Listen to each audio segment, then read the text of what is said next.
Na tukielekea katika majengo ya bunge la kitaifa ni kuwa baada ya hoja ya dharura iliyoibuliwa na mbunge wa Bumula Nelson Wamboka kuhusu hali na hatma ya mgao wa mfuko wa maendeleo ya maeneo bunge NGCDF, waziri wa fedha John Mbadi alifika bungeni leo akiwa na ushahidi kuhusu mgao wa shilingi bilioni 7 uliofanyika leo kama sehemu ya hatua za kufidia deni la miezi mitatu. Tazama.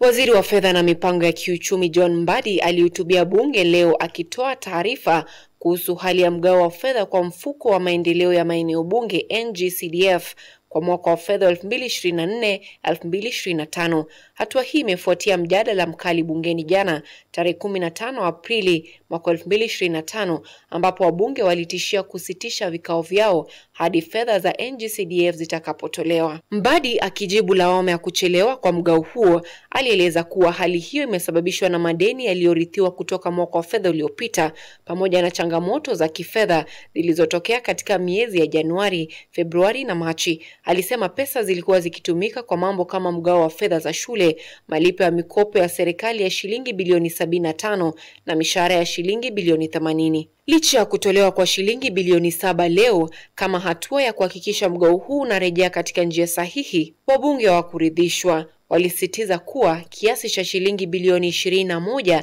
ndicho kima cha chini kinachotakikana. Kuchelewa kwa mgao wa NGCDF kumeendelea kuwa tatizo sufu, likisababishwa na kukosa kuachiliwa kwa fedha kwa wakati. Mbadi aliahidi kubadilisha hadithi hiyo, akitangaza mikakati mpya inayojumuisha kupunguza